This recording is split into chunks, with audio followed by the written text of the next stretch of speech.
Please be seated. Honorable guest, it is a working day, and it is our honor that you are here in our one of the program, which is just to know each other. Our Pakistani-American community of Long Island is making all the efforts to work closely with the counties and the representative and officials of our government. And today we have our members here who can not only see you, but they can have an opportunity to meet you, listen you, and know about your views. Since Pakistan is a very good and very strong and first ally of the United States, we would like to request you to please know about the Pakistan. And I think this is the first time you came in any one of the Pakistani communities and Pakistani organizations program. So it is a chance for both of us to know each other. And you met our mainly men's committee, but you didn't see we have a female chapter also. And our Honorable President of female chapter, Bano Qazi, is here on the stage. But I will introduce you to some other members, and you can, please, I request the name which I called from executive committee, please raise from your seat so Congressman and other people can see that we have a very strong women chapter working with the Pacoli. President Bano Qazi is right here on the stage. Senior Vice President Uzma Rahman.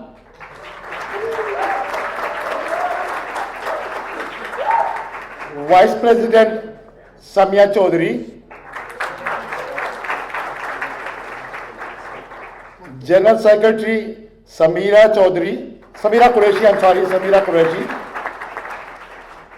Very important, Finance Secretary Saima Khurram. We have a Joint Secretary Robina Shah. And Public Relations Committee Simi Zafar. In the meantime, we have our President, Mr. Zakir Siddiqui, Vice President, Mr. Jamal Mohsen, Joint Secretary Tariq Qureshi, our Treasurer, Mr. Ayaz Khan, Public Relations Wasim Sayyed, our Director and Sports Committee, we have very important person, Mr. Shahzad Waheed, Chair, Political Committee, Mr. Malik Nadeem Abid, Mr. Sulaiman Sheikh, Mr. Salman Zafar, Mr. Liaquat Sindhu, Mr. Abdul Rahman, Mr. Saeed Hassan, and Mr. On Naqvi. I'm sorry if I miss anyone, but Mr. Ali Nazir, I'm sorry, I apologize. Mr. Ali Nazir, Director. And I'm the General Secretary of this organization. I think everybody knows that.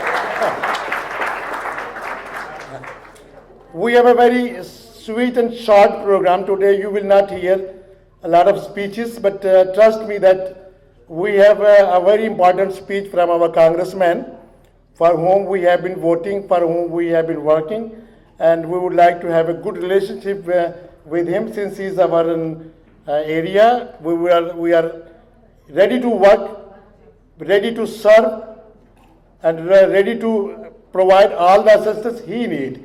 And if we need to do something about the Pakistan, we will be the community who can work with him very closely like the slaves, because this is the way we are. So to start with the program, I would like to request Mr. Malik Nadeem Abid, Chair, political committee. So please start the program. Please take over also. Dear friend of Pakistani-American community, what happened was, let me explain you how quickly we got Congressman here in just a few weeks. On October 28th, Pacoli created history by being the first Pakistani-American organization, or as a matter of fact, the first organization to institutionalize the political campaign in New York. We invited almost 30 candidates from different parties, political parties, including Democrats, Republicans, Green Party, and even the independent candidates to come and speak to our community. And our community for 3 hours listened to them very patiently, asked them questions, and actually it helped the community decide very comfortably who to vote. And we actually are thankful to the community and to those political candidates as well. Many of them, thank you.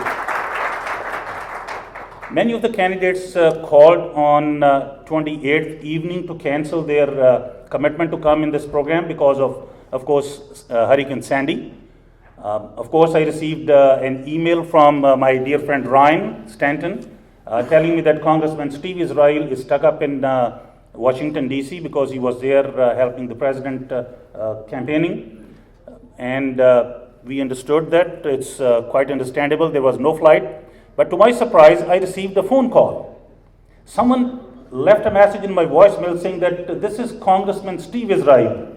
And I personally wanted to apologize that I can't make it. Honestly, this was the first ever time in my political career that somebody called and apologized at this level. Congressman Steve Israel, we really appreciate that.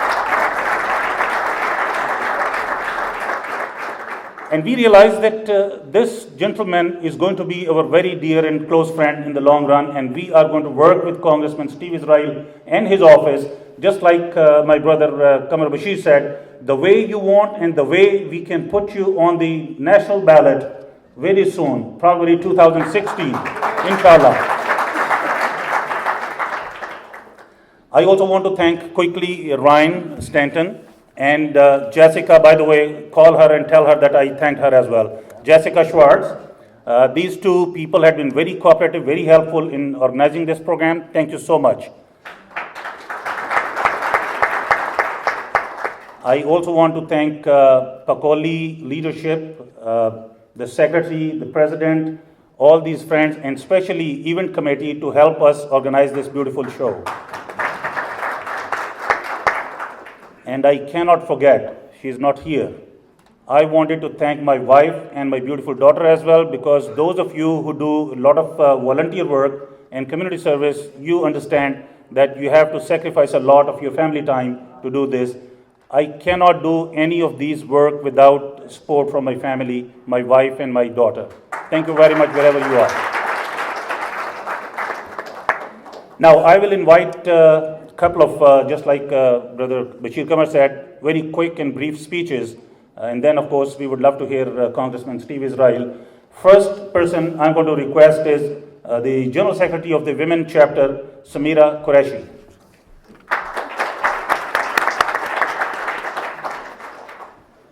Assalamu alaikum. Good evening, everybody. My name is Samira Qureshi, and I am the General Secretary of Women Chapter of Pacoli. We would like to welcome you, our guest, Congressman Mr. Steve Israel. And we thank you to join us today and taking part in our effort to taking better Long Island and our community. We hope to work together and join hands to improve the lives and needs of our fellow community members. Thank you very much. Wow, Samira ji, thank you so much. That was quick. I think we still have a few seconds to give her another round of applause. Thank you. Now I would request the president of the Women Chapter, Bano Qazi, to come and say a few words.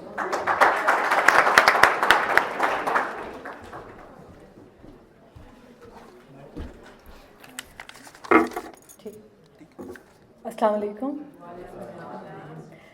Ladies and gentlemen, my name is Bano Qazi and I am the president of the Women Chapter of Pacoli. We as the women of Pacoli will like to stand our own entity and would do something like to betterment and advancement of our women's community. We would like to thank our guest of honor, Steve Israel, and welcome to join us. Thank you very much. Wow, I'm really impressed. Quick. Okay, now I will invite our very dear friend, a very responsible person, a person who had always been responsive to Pakistani-American community's needs, our very dear friend, Consul General Fakir Sayyid Asif Hussain.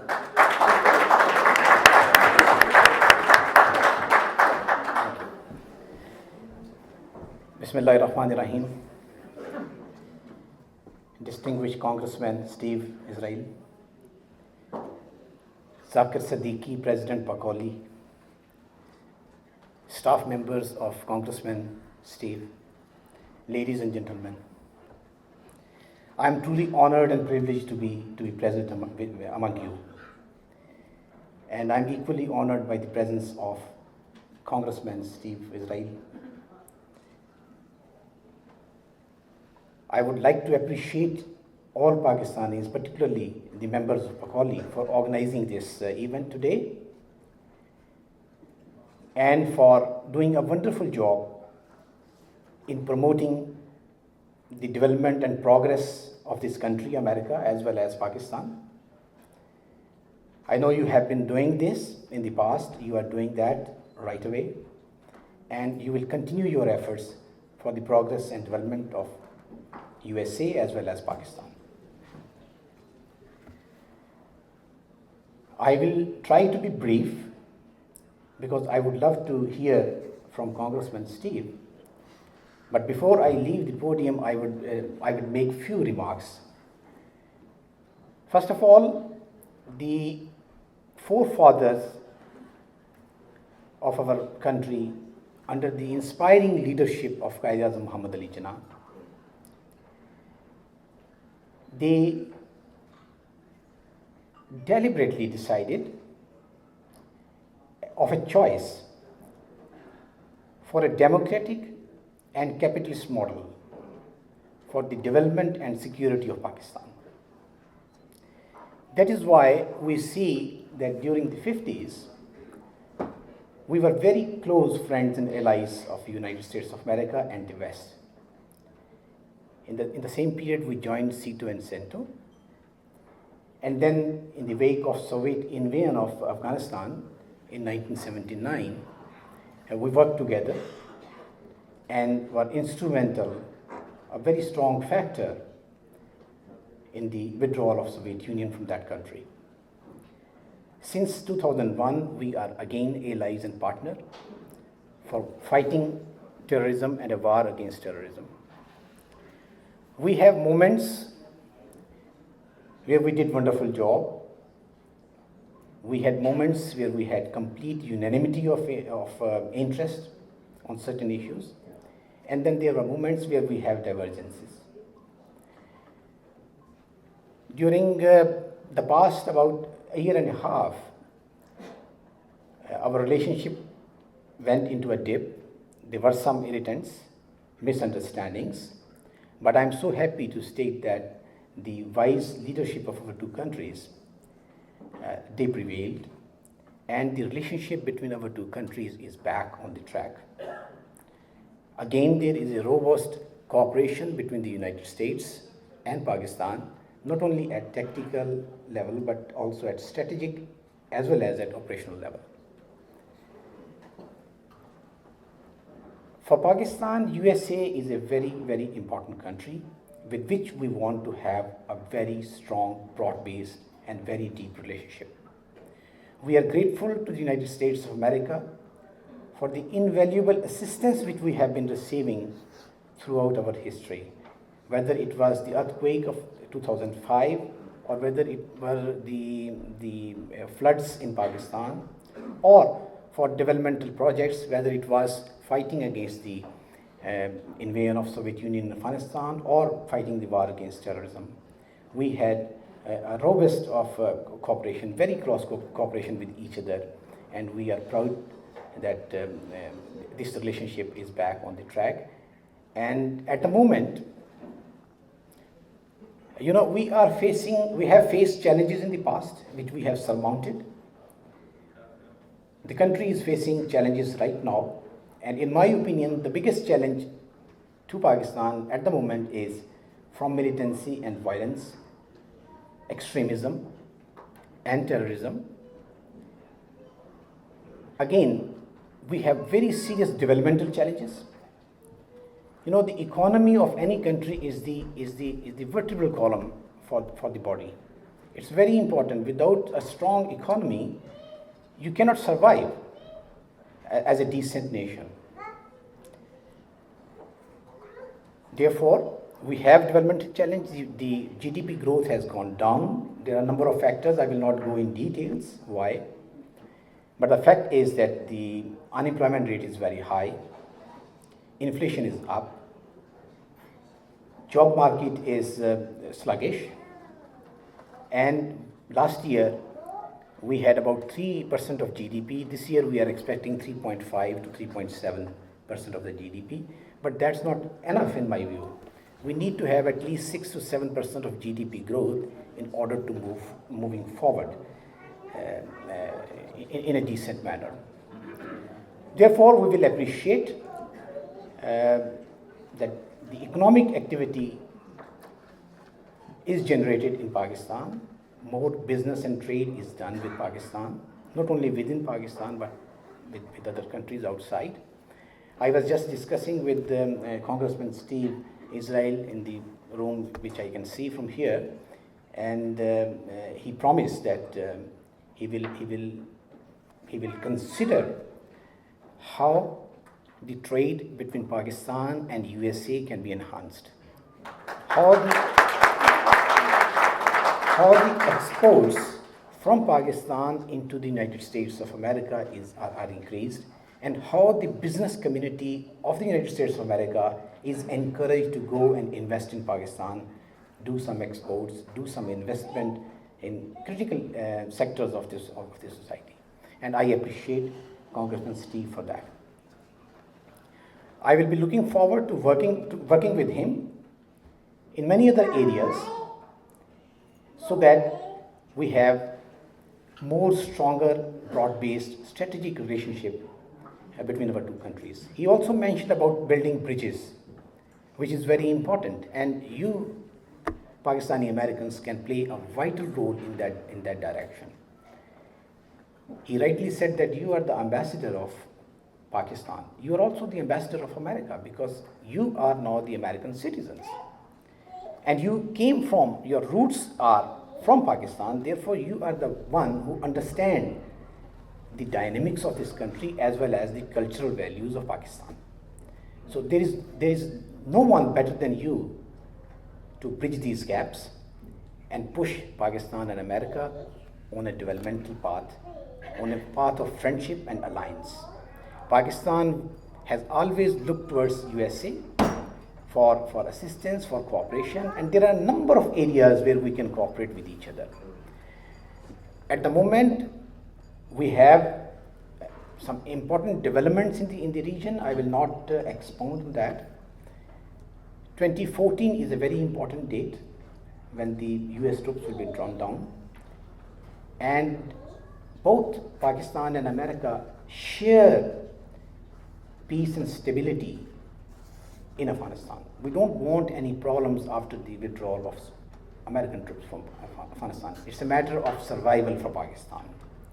Therefore, we support and encourage the reconciliation process which the United States of America has started formally and informally through various channels. And we are sure that this reconciliation process will result into peace and harmony in that region. This process must be led and owned by the Afghan nationals. After all, it is the Afghan nation whose responsibility is to maintain security and law and order in that country. I wish best of luck to all of you. I will not take much more time because I would like to hear from Congressman Steve. God bless you. Thank you very much. Long live Pakistan. Thank you very much. Thank you, General Sahab. Before I invite our President, Mr. Zakir Siddiqui, I just want to share with you that a wonderful young gentleman here who was my very dear friend until this evening. Now, I may not like him so much because he is staring at me. He is telling me that Congressman has an emergency and have to leave early. So we'll try to move quickly. We are going to hear from Congressman for a few minutes. Then, based on his time, we'll take a few questions quickly. So before we move on, I would request the President of Pacoli, a very, very dear friend of mine, like my elder brother, the biggest travel agent of New York, Pakistani-American travel agent, Commissioner of Human Rights at Nassau County, Mr. Zakir Siddiqui.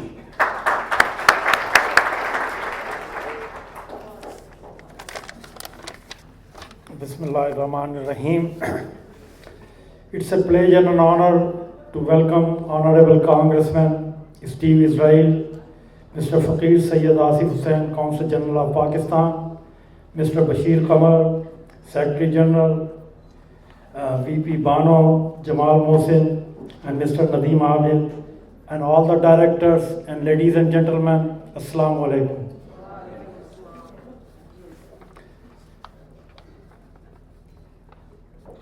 Ladies and gentlemen, you know about the Pacoli, but I must say about few words to tell the Congressman exactly why we had this Pacoli and what exactly Pacoli wants to do.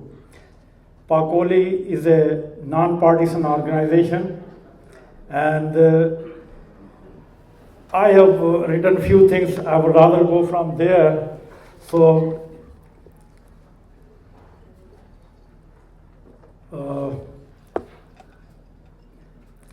ladies and gentlemen, friends of Pacoli, very well, you know Pacoli very well, but our chief guest, I would like to say a few words about the Pacoli. Few years back, this organization was formed by like-minded community activists because thousands of Pakistanis and Muslims living in tri-state of America felt that there is a genuine need of the time to make a vibrant and credible organization which can handle the new challenges after 9/11 carefully and sensibly. Pacoli has gathered energetic, multi-talented, task-oriented group of experienced, hard-working individuals who can protect our culture, heritage, and the religion we practice. As a Pakistani-American living in the USA, bear dual responsibility. Pakistan's interest as well as the interest of chosen homeland, which is of course America. We must believe and practice in community participation with mainstream American in every walk of life. Ladies and gentlemen, let me introduce our chief guest, Congressman Steve Israel. He is a thorough gentleman, and you are going to find out when he speaks. Steve Israel represents New York's 2nd Congressional District. I think he used to for third district. Not NASA. Yeah.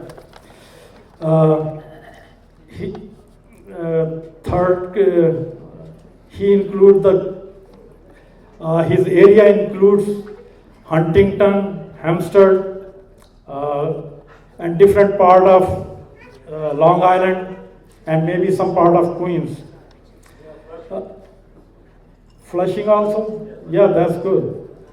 A lot of Indian Pakistani lives there.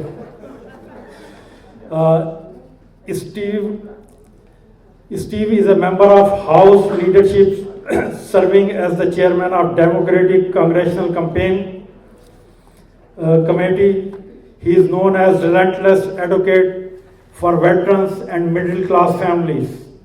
He served on the powerful Appropriation Committee and on the State Foreign Operations Subcommittee in charge of foreign assistance. So he's very important for Pakistan. Congressman Israel is considered as a leader on US energy security, reducing our national dependence on foreign oil, lowering energy costs, creating an innovative clean technology economy. He has been engaged in international affairs since before coming to Congress and continue to fight for our freedom and justice throughout the world. Ladies and gentlemen, he is not only our representative, he is going to be a crown jewel of New York politics.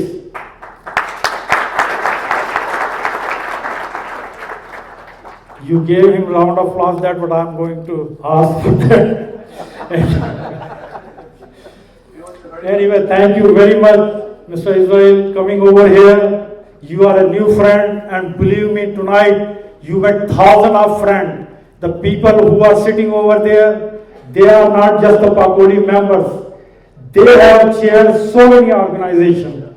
Believe me, and these people are working from last 30, 40 years. I've been here since last 40 years and working in so many organizations and on so many boards of governors or mayors in tri-state areas. I'm not going to take much time. I'm going to thank to everybody. God bless USA and God bless America. Thank you very much. Thank you. Let's hear it for everyone with Pacoli. Let's hear it for everybody who's connected with Pacoli. Yes?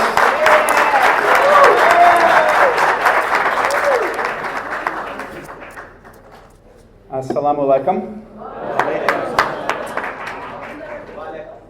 I am so privileged to be with you this evening and to be with your leaders, to be with Mr. Siddiqui, your president. Let's hear it from Mr. Siddiqui for his leadership as president.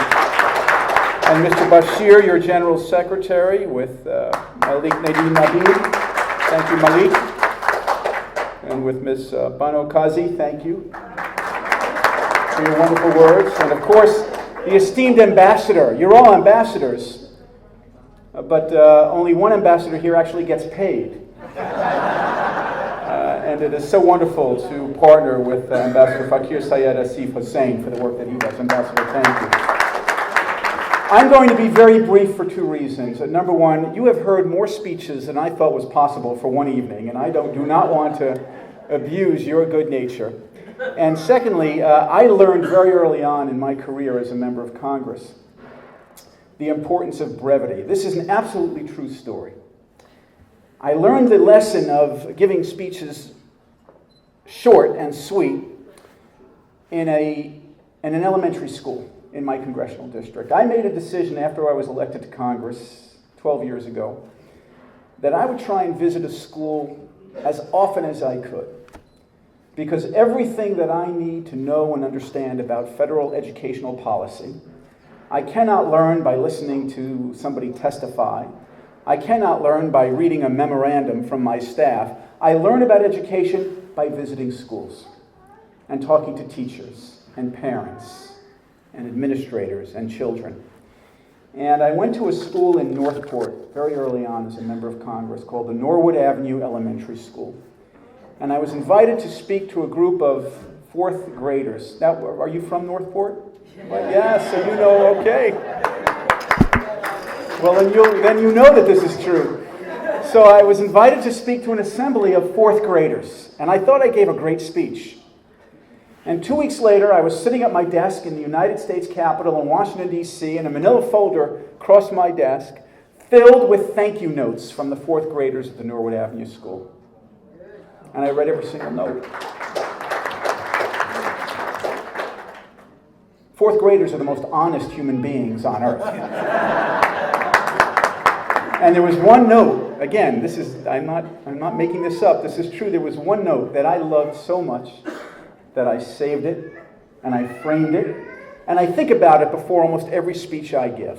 And this is what it said in that fourth grade penmanship that some of you may remember. It said, "Dear Congressman Israel, thank you for coming to my school. Thank you for coming to my class. Thank you for talking about your job. Thank you for talking to my teachers and my classmates. Thank you for telling us about Washington." Thank you for teaching us about the House and the Senate. Thank you for teaching us about the President. Thank you for inviting me to the White House. My mother said I can't go. Thank you for talking about the environment. Thank you for telling us to clean our rooms and our beaches and our streets and our town. Thank you very much. You were very interesting. I hope you will come back one day soon. Sincerely yours, your pal Jeffrey. P.S. You spoke so long you made us miss recess. So I do not want to make you miss anything. Let me just make in 10 minutes or less a few points. And then if you'd like me to answer questions, I'll try to do that. First point.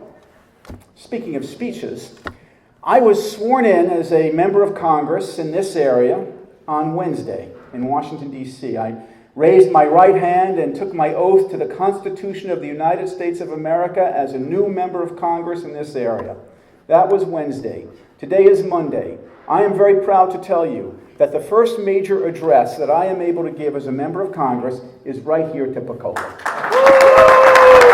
So thank you for your leadership. The second point, and this will take a few more minutes to address. The work that Pacoli does, the work that everybody in this room does, the work that I do as a member of Congress is fundamentally about one thing. It is about what kind of world those fourth graders at the Norwood Avenue Elementary School will grow up in, and what kind of world fourth graders in Pakistan will grow up in. What kind of world will we forge for them? What kind of world will we provide for them? What kind of world will we give to them? That's the work we're all in. It's always about the future. It's always about our children. That's what I do for a living. That's how you live. To make sure that this is a world of stability and security and compassion and decency and humility for our children when they grow up. Now, I think about this a lot. A lot of my colleagues in Congress like to think about who's to blame for today's problems or what happened yesterday. I'm not interested in who to blame, and I'm not interested really in what happened yesterday. I want to figure out what we can do better for the future. That's a much better deal. Let's figure out what we can do for the future and how we can make the world better. And so I know I scared some of you when I brought this big, thick report. I promise I'm not going to read it, but I wanted to share this with you because I spent today reading one of the most important documents about what kind of world the fourth graders of Norwood Avenue and the fourth graders of Pakistan will grow up in. It just came out, and it's a report by the National Intelligence Council of the United States government. The National Intelligence Council brought together some of the smartest people in the country and said to them, tell us what the world is going to look like in the year 2030. In the year 2030. When those fourth graders are adults, what kind of world will we give them? Based on demographics and based on economics and based on all of the different factors that go into how the world gets shaped. And it said some fascinating things. I won't bore you with all the details, but I'll just hit some of the highlights. For example, when we woke up this morning, there were 7 billion people on the planet Earth. In the year 2030, there'll be 8.3 billion people. We're going to add over 1 billion people to the global population over the next several years. The good news is that there's going to be an expanding middle class throughout the entire world by the year 2030. That's the good news.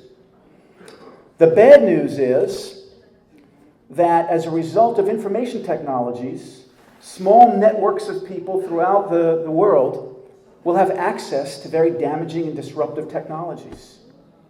Cyber crimes, cyber attacks,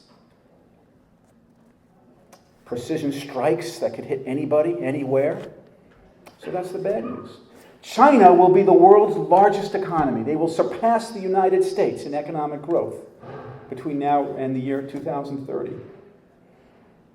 There will be a massive, because the middle class is going to get larger, there's going to be a massive competition for resources that are more scarce. So those fourth graders at the Norwood Avenue Elementary School and fourth graders in Pakistan will be adults at a time when demand for food is up 35%, demand for water is up 40%, demand for energy is up 50%. And military planners will tell you no matter where it is in the world, most conflicts moving forward will not be over ideology. They'll be over food, water, energy, over resources.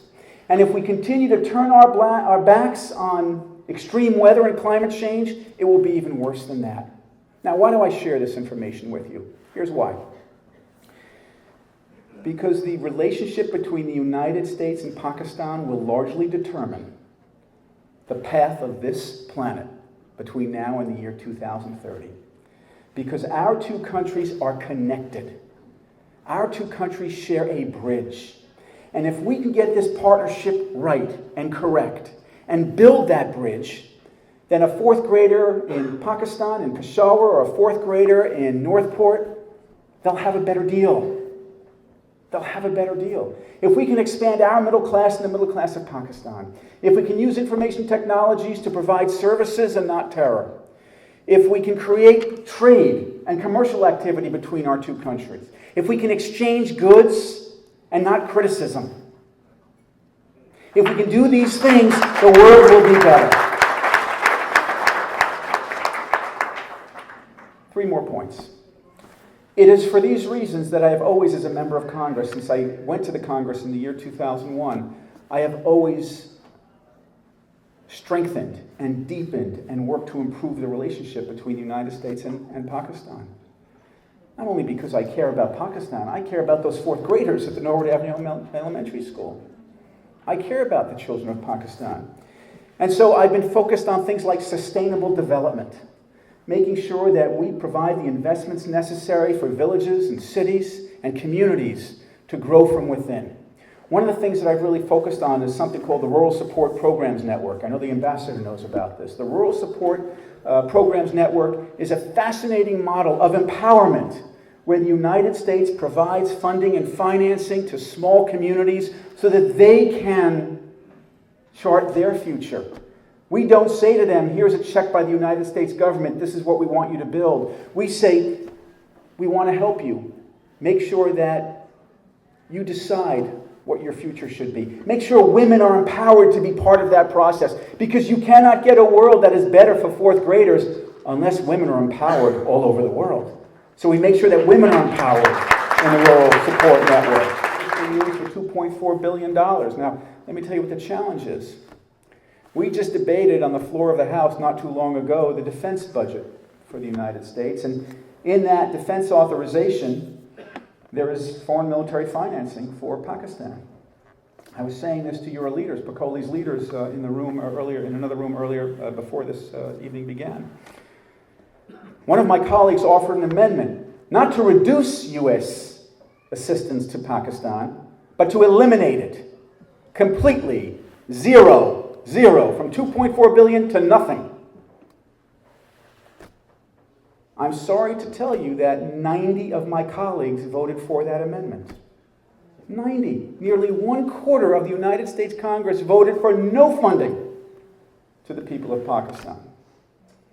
I opposed that amendment, and we were able to defeat it. But we have to make sure that when we elect members of Congress, and I know Pacoli works very hard at this, when we elect members of Congress, we elect members of Congress who will understand the importance of sustainable development and doing everything we can for the people of Pakistan to grow an economy that will benefit not only the people of Pakistan, but the children of America. And here's my final point. When I hear from my colleagues that U.S. support for Pakistan is a mistake, I'll be very honest with you, and sometimes my honesty gets me in trouble. There's no perfection in Pakistan. There's no perfection in the United States. There are problems. There are tensions. We have to make sure that we're safeguarding every penny of the taxpayers' dollars, and when we provide assistance, it's going to the right places. I understand that. But I say to them, if you really want to understand the importance of the relationship between the United States and Pakistan, do what I've done. Go to Pakistan, which I've done. Go to Pakistan. I have been there. I have been to Islamabad, and I've been to Peshawar, and I have been to Lahore, and I have been to Karachi, and I've been to Northport.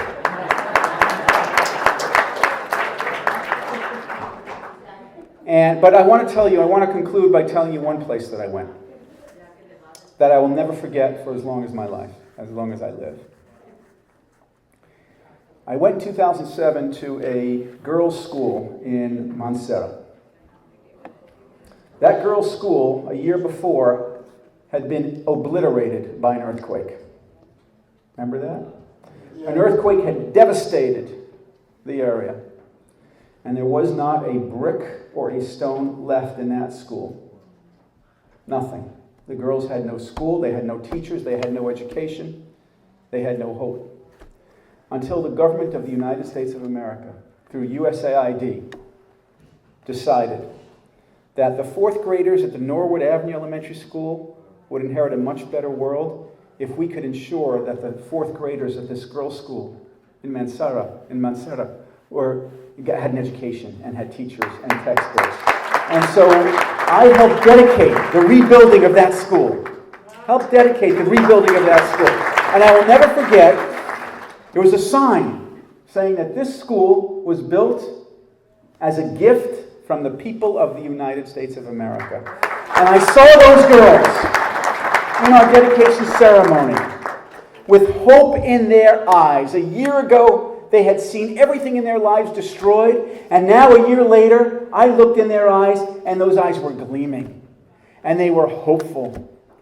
For, I believe, for as long as those girls shall live, they will always remember that when the school needed to be rebuilt, it was America that built it. It was America that built it.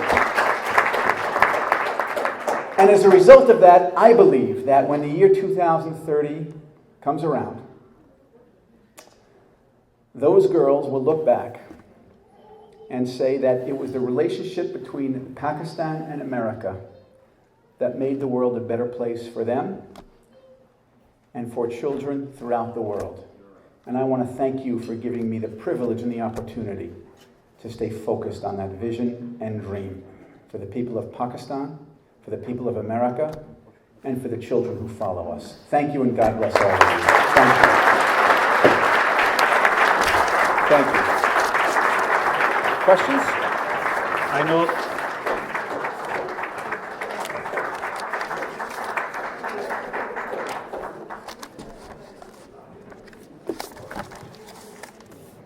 I know we don't have much of time, but we'll just take one or two questions. If you have an important question of national security, you can ask. Yes, Mr. Shai. Hold on.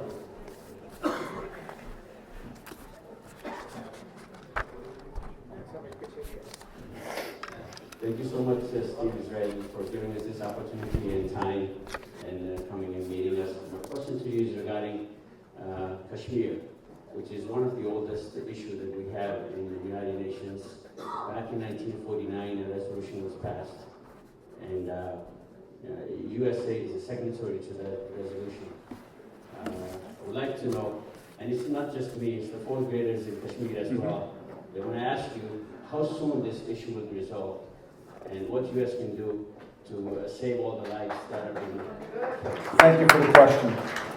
Well, as you know, tragically, a Pakistani soldier was killed earlier today in another conflict in Kashmir. A resolution to the conflict in Kashmir cannot be imposed by the United States. The United States needs to continue to play a role as a constructive broker between the two parties. To do that, both parties have to have faith and confidence in the United States as a friend. And so I believe that the United, again, for the United States just to kind of beam in and say, here's the resolution, it would not be acceptable. And so the United States must continue to be an honest broker. Give both sides, both parties, the faith and the confidence they need to pursue a long-lasting and enduring settlement, a settlement that they themselves forge, rather than having the United States impose it. So we have to continue to be active. Now, there are many of my colleagues who say, well, that's not our problem. Kashmir is not our problem. Why should we be involved? We need to be involved because if Kashmir is unstable, the region's unstable. If the region's unstable, the world's unstable. If the world is unstable, those fourth graders have a much tougher time growing up. So it is in the interest of America's next generation for the United States to be engaged, involved, robust, fair, just, and honest as a mediator between the two parties. Next question. Thank you, Congressman. Thank you, Congressman. I'll give the privilege to the media to ask this question. Mr. Mohsen Zahir. Congressman, a lot of immigrants from your district and from New York and all over the country are looking for the proposed immigration reforms. Yes. And can you give us some idea what are the prospects in the House and in the Senate and overall for the passage of comprehensive immigration reforms? Thank you for the question. For those of you who aren't able to hear it, what are the prospects for fundamental immigration reform in the new Congress? Unfortunately, not very good, to directly answer your question, and that is unfortunate. It is unacceptable. I spend a lot of my time as a member of Congress trying to ensure that we have an immigration policy that works for us and works for people who want to come here.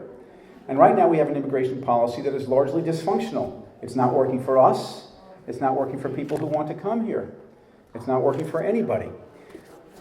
One of my principal frustrations with the Congress that we have right now is the large number of colleagues that I have in this thing called a Tea Party who spend all of their time vilifying and saying no, no, no, no, and will not support any kind of compromise. Now, I've never believed that I have to have it all my way all the time. I've learned one thing in politics and one thing in life. When you say my way or the highway, you usually end up on the highway. Immigration reform is something that Democrats and Republicans can and should agree to. There's a compromise here. The compromise is for those who believe that we have to strengthen enforcement and improve our border systems, we should do it. And for those who believe that we should make it easier for people to come here legally and create a process by which people who came here against the rules can pay a fine, pay back taxes, show that they can continue to work, and then be eligible for citizenship, we should do that.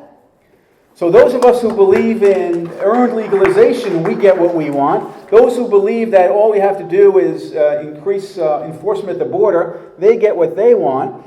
But we should be able to get it both. The problem is this. We have too many people in the Tea Party, I must say, again, sometimes I get in trouble for my candor, but I don't do you a service by not being frank and telling you how I see it. Too many people in the Tea Party in the United States Congress who say, no, we're not going to entertain any compromise on immigration. All we're going to do is build bigger fences. I tell you what, you can build a 10-foot fence on the border. I will show you somebody who will build an 11-foot ladder. And then you can build an 11-foot ladder, an 11-foot fence, and somebody will build a 12-foot ladder. Let's get a compromise. Let's get both parties together at a table and finally, pass a compromise that strengthens our enforcement, that protects our borders, that makes it more efficient and effective for people who want to come to this country legally to do so, and gives those people who came here, who violated the rules, an opportunity to fix that mistake by paying a fine, paying their back taxes, showing that they can keep a job here, and then make them eligible for what we call earned citizenship. It is a compromise everybody should be able to support. May I say one final thing on this, and then on the issue of compromise. I was in Washington, D.C. on New Year's Eve. I did not want to be in Washington, D.C. on New Year's Eve. I thought I'd be here with my family. But because of an unwillingness by many of my colleagues to compromise on this fiscal cliff, we were called back into Washington on New Year's Eve. While the Vice President Biden, negotiated with the Republican leader of the Senate, we were waiting for that negotiation to conclude. And so on New Year's Eve, instead of spending the time with my family, this is what I did at midnight. I went to the National Archives, which is where we house the most inspiring and magnificent documents in this country. And most people on New Year's Eve, they watched television, they saw the ball drop, they popped champagne, they embraced, they did other things, which I won't mention. I read the Constitution at the archives. The Constitution of the United States of America. which is all about compromise.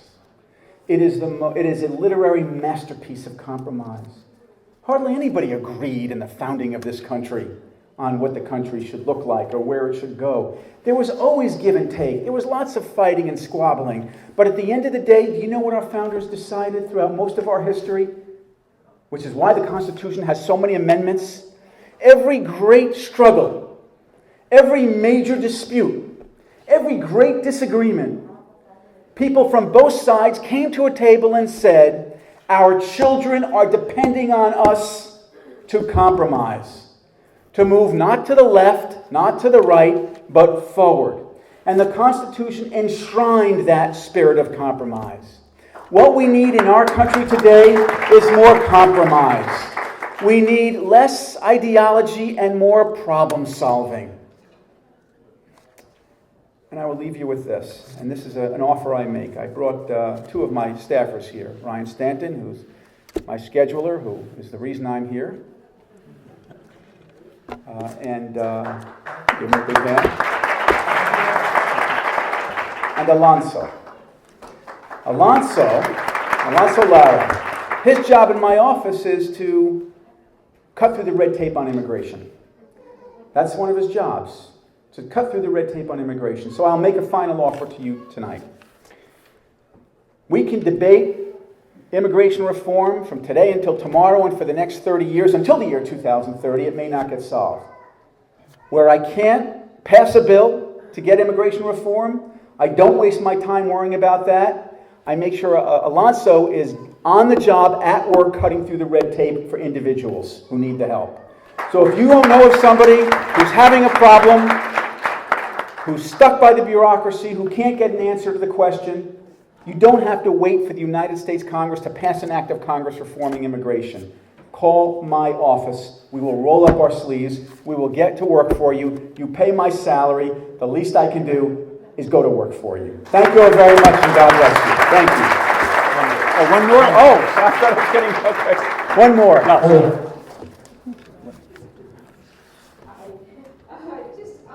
I know we're doing drone attacks in Pakistan. Yes.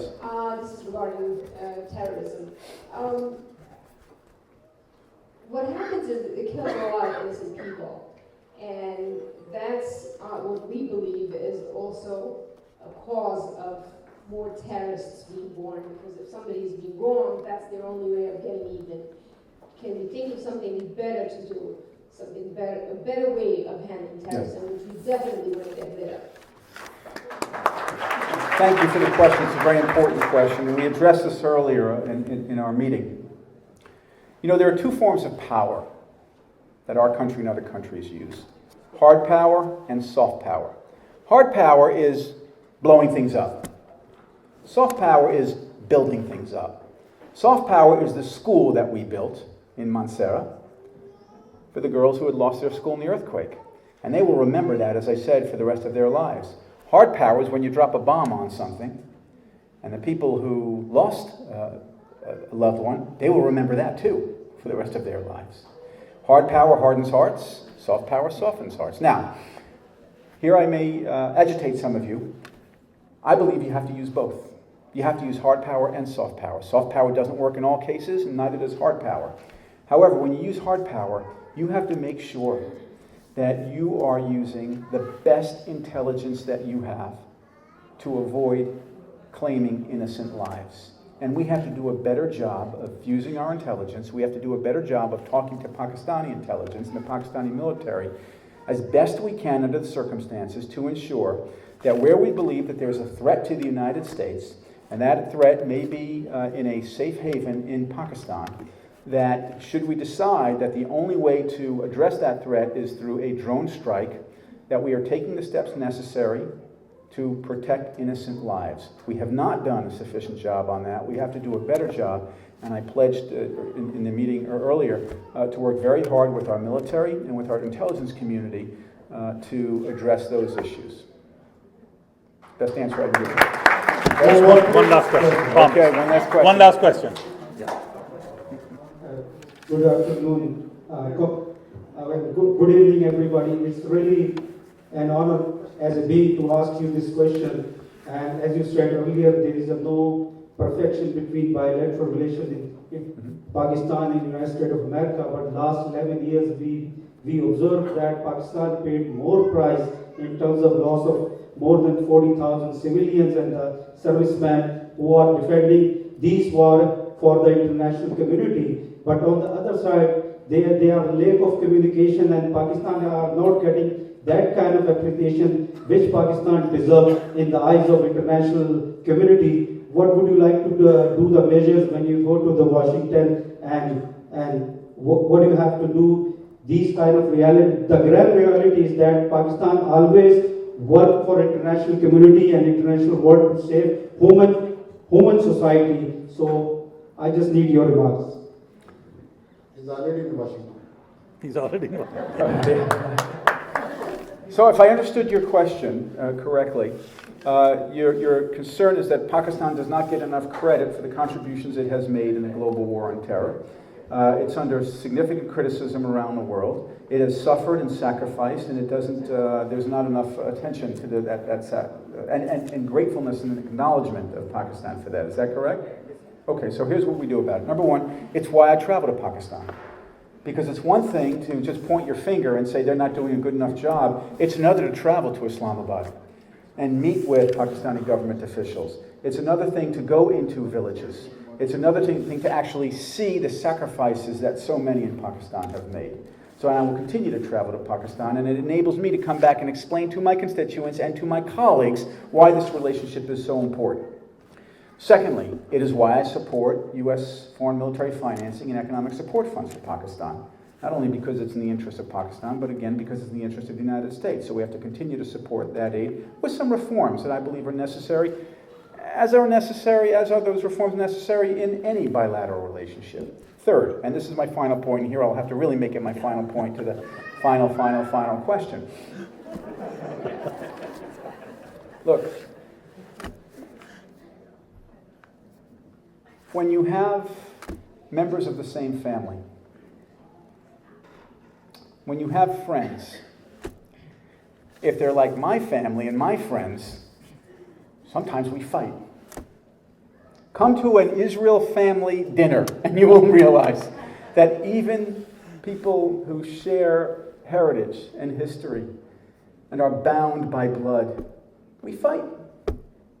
We fight because we care about the same things. We fight because we may have different opinions about how to move forward, but we want to move forward together. When I fight with my brothers and sisters, and I do, it's because we love the same things, we care, we're so passionate about those things that sometimes we get emotional. The United States and Pakistan, we're brethren, we're brothers and sisters. We have the same dream for our children. What I told you about those fourth graders at the Norwood Avenue Elementary School, there are very few people in Pakistan who don't have the same feeling about their fourth graders. And so I will end where I began. Instead of getting obsessed with what's gone wrong and who's to blame for the past and who do we criticize for the flaws in our relationship and the imperfections in our relationship, wouldn't our time be better spent focused on how we build bridges for those fourth graders? Let's focus not on why things went wrong and who to blame, but what can we fix together to build a future that those fourth graders deserve? That's the work that we all do together. And I'm so honored to do it with you. Thank you. Okay. Cannot even say enough of thanks, Congressman Steve Israel and my dear friend Ryan, for your patience. I know you have another commitment. Before we disassemble for tonight, I'm going to request our Vice President, Mr. Jamal Mohsin, to please come here and offer a word of thanks.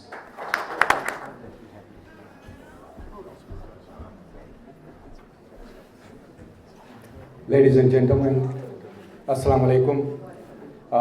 I just want to say a few words because I know that you have very patiently heard so many speeches, and the last speech with the Congressman, after I hear that, I really appreciate, and I'm sure that you understand also that he is doing certain things that we would like him to do. And in that room that we were just talking, he has offered certain things that he has planned for Pakistan, and he is going to work with Pacoli, through Pacoli, with Pakistani community.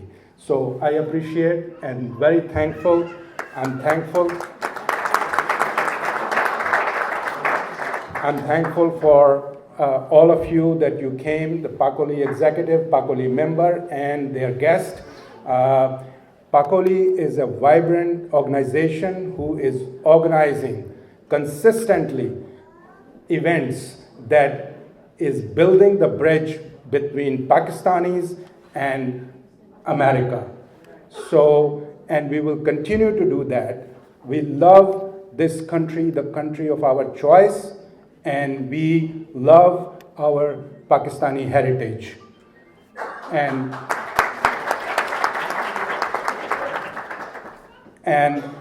I love the diversity in this country, and I am very happy that Americans are becoming more open-minded, and they are not just voting for the color of skin, religion, or ethnicity, but the content of their character.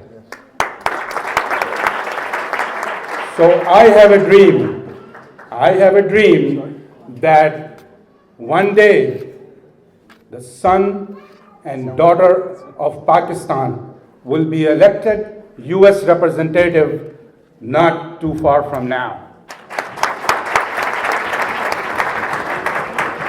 And just in concluding, I would ask all of you to become our member, make us stronger so we can work for our country of birth as well as country of our choice. Thank you very much for coming.